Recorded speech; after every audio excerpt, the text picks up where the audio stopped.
Now, the astounding success of global apps such as Facebook, Twitter, LinkedIn have inspired app developers and investors across the globe, including ones in the Middle East. They've churned out interesting, quality apps in recent times. The Middle East has a promising pool of app developing talent that has all the potential to create the next big thing in the app circuit. But what will it take to have such a massive app from the Middle East? And what will be the criteria to select the talent? How can the right investment be procured? And can it be supported by the government? These are some of the issues that will be discussed in the panel discussion entitled, How Can We Have a Global App from the Region? I'd now like to call the moderator for the panel discussion, Alexander Williams, Director of Strategy and Policy at Dubai SME, onto the stage to introduce the panelists and facilitate the discussion.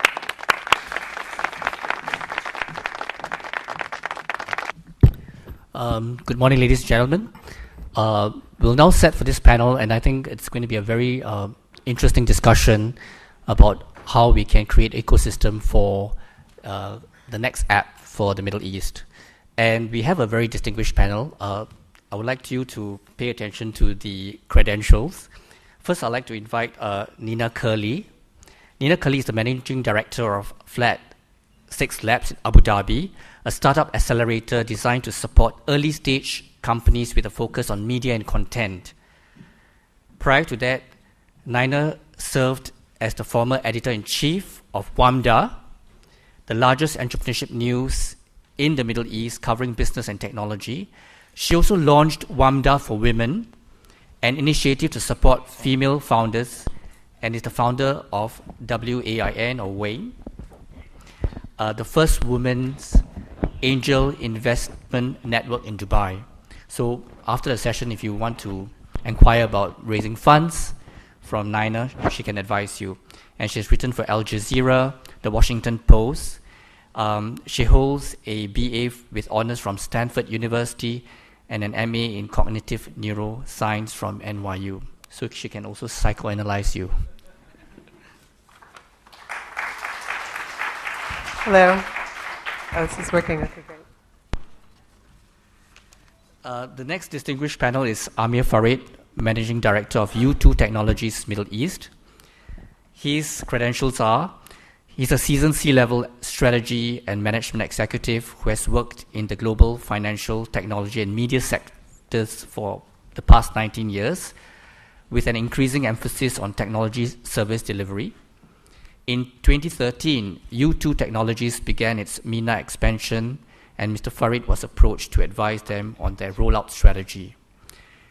He was then invited to join the management and today acts as the capacity of MD for U2 Technologies Middle East.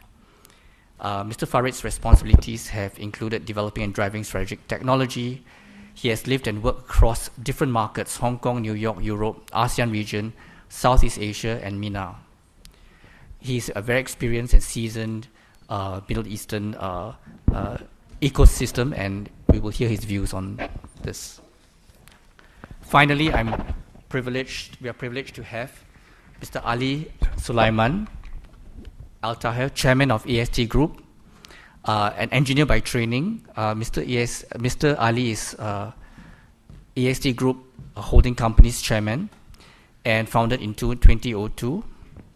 He had spent 15 years working for the 3 top 100 companies in the region, namely Dubal, Etisalat, and Thuraya Satellites.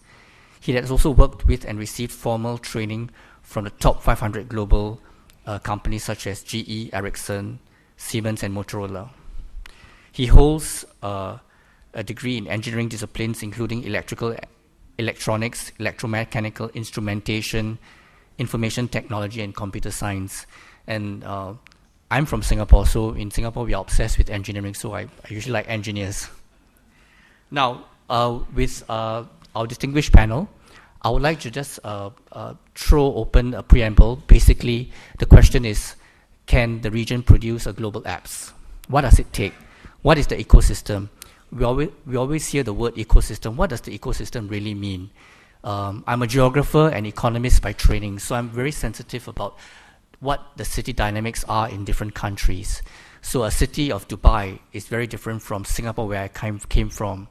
So in Singapore, the ecosystem for tech startups is quite different from the tech startups from Dubai or San Francisco. They say that Dubai is driven by the 3 T's: transport, trade, and tourism. I told our CEO, Abdul Basit, some time back that if we had a 4th T, if Dubai could be a technology hub of the future, that would be great. But again, how do you define what technology UAE is good at, or even a GCC? Can we, in 5 years' time, 10 years' time, be the technology powerhouse of global cities? And if you look at all global cities, they have the attraction of talent, stickiness. Stickiness means the talent stays there, and they found that there's a prospect for developing their talents there. Smart money that knows how to invest in long-term investments, the risk-taking. Are you prepared to fail? In this part of the world, failure is a bit of a taboo. Can we arrange to the new generation to have a different mindset? So these are the questions will be posed to the panel, and post-panel discussion, I would like you to share your views, ask questions, and see how we can offer solutions moving forward. So before I throw the floor open, I would like to just ask Nina to give a take on her views about the region, about the ecosystem, being a native of USA. Nina. Are you going to come sit and join us, or are you standing? I'm going to stand. Okay, great. Hello, everyone. It's a pleasure to be here. So your question is, the question is generally my perspective on Your the ecosystem in the Middle East region. I mean, I think as an American and as someone who's lived in the region for 4 years, reporting on startups throughout the region, there's just such a ripe opportunity. I think that's clear. I think that's why all of us are here and excited about building an ecosystem together. Certainly, in my time at WAMDA, I reported on several mobile apps that were able to scale and gain global attention. And I think some of the most notable apps came from Flat6 Labs coming out of Cairo. There were several success stories, and I use the word success with a caveat because we don't know if they're a success until we've seen returns or exits. But thus far, these companies are scaling and growing. Instabug is one example. They built a bug tracking app, which they were able to scale, and they gained international press coverage. And then they won the Arab Business Plan competition last year, gaining traction in the region, and then went to the Next Web's mobile rally and were finalists in a competition there. Integrate was another Flat6 Labs graduate that built a smartphone app that integrates with Arduino to allow your phone to function as several Arduino shields, for those that know what Arduino is. And they also went to TechCrunch Disrupt in Europe and won an audience vote. So I think we're starting to see that these young startups are able to get themselves out into the world, go out to events, and to develop them into global successes. We need to have all of those elements. We need to have accelerators that they can get seed funding, mentorship, and support from. We need to have events where they can go sell themselves and get exposure. And then we also need to have a good funding environment. But I do think if the question is just how is the ecosystem today, I think it's nascent, it's growing, there's a very large opportunity in the mobile space. Yeah, I mean, I'll be standing to moderate, but I like to use the keywords of nascent, we are evolving, the space is emerging, and I always thought that if the space is emerging, that's where the greatest opportunity is. So, Mr. Ali, would you have your view on this? So, I think it takes to have a great idea, a market in demand, to have funding, and a group of people to execute the idea together in order for you to be successful. Developing the app doesn't make the product successful at all. It's just the beginning of the journey. And it takes a number of components together.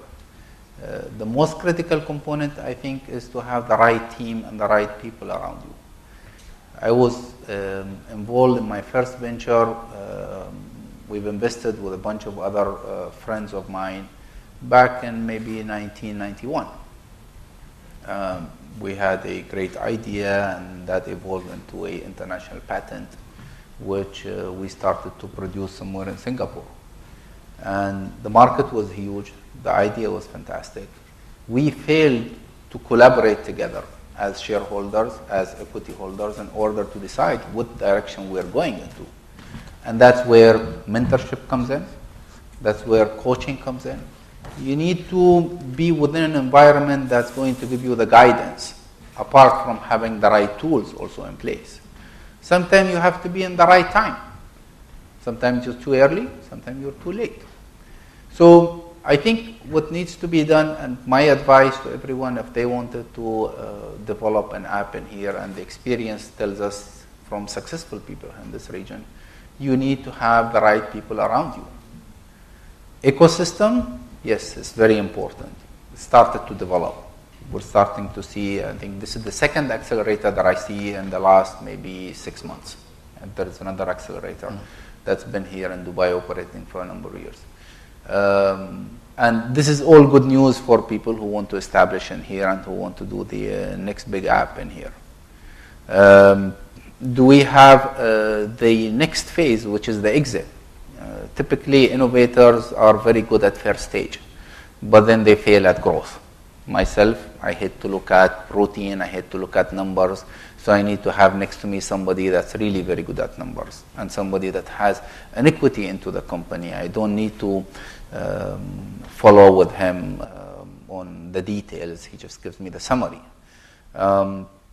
So I'm glad to see that there are other components part of the ecosystem. SME, of course, is a very important component in here.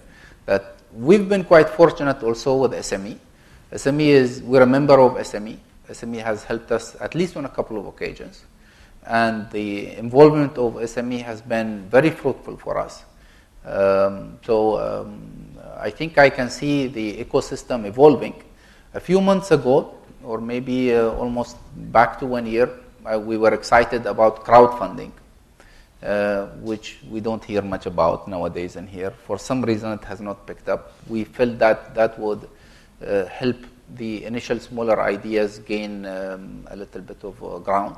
But unfortunately, it hasn't been successful in here for some reason. I don't know if it's going to pick up at any time in the future. But that's my opinion. Great. Amir, you've been here for like more than 10 years. You see the ecosystem evolving. You know, what were some of the experiences you had and the gaps, and how do you see it moving forward? Assalamu alaikum, everyone. My esteemed panelists have really addressed a lot of the challenges here. But I think fundamentally, most of us who've lived here have seen that the building blocks are here. The governments, the authorities have really laid the groundwork here. Now we're evolving to the next stage where business or ideas or apps are changing. There's a very fast shift. I think one of the fundamental challenges here is the appetite for risk, particularly in technology, and trying to find the right people. Again, you know, Flat 6 Labs is providing some elements of that. You're saying SME has provided some of those. But generally speaking, you've got to see a sea change in the shift for risk appetite here. We have traditionally liked tangible things. I think people are seeing exits and thinking, okay, you know, $2 little here, $20 later, let's look at the exit. But you know, there's a whole nurturing process to this, and that's where we need much more of people's inputs. The other thing, you've hit a really interesting point, the idea of collaboration. You know, in the UAE, we have cultures, we have people from everywhere. So we have this unique opportunity where you can get ideas from various quarters. I think there also has to be a shift in the concept of sharing, because great technology companies really come out of sharing, where there is incentives for not only the founders who take the risk or have the idea, but for the team that builds it.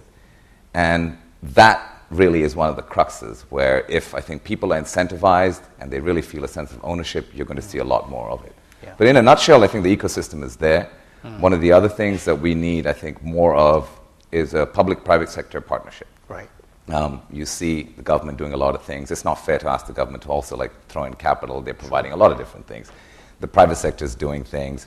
You're seeing a marrying of the two, but maybe to facilitate some more regulatory steps to help with this marrying so that everybody's kind of happy. But overall, I think we're on the right track, definitely. I came here 6 years ago, and my feeling was that before the crisis, I joined Dubai SME, and then I was amazed by the investments in infrastructure, and today I see investors coming to me to ask where they can find leads.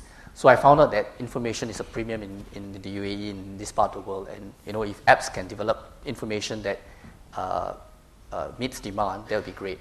The other point I wanted to add is that the point about collaboration. Where I came from Singapore, if an entrepreneur wanted to develop a product, he could go to the labs in the evening offered by the research institutes and develop and design the product and do the testing. And the laboratories will also provide business development support. So normally researchers tend to have a research mind, but they do not have the business mind. So what the Singapore government has done is that they brought into one room the collaborative ecosystem, the researcher, the business developer, the technology broker, and try to produce a product that is going to be accepted, prototyped, and test-bedded in Singapore. I think this resource is in the making in the UAE, in the region.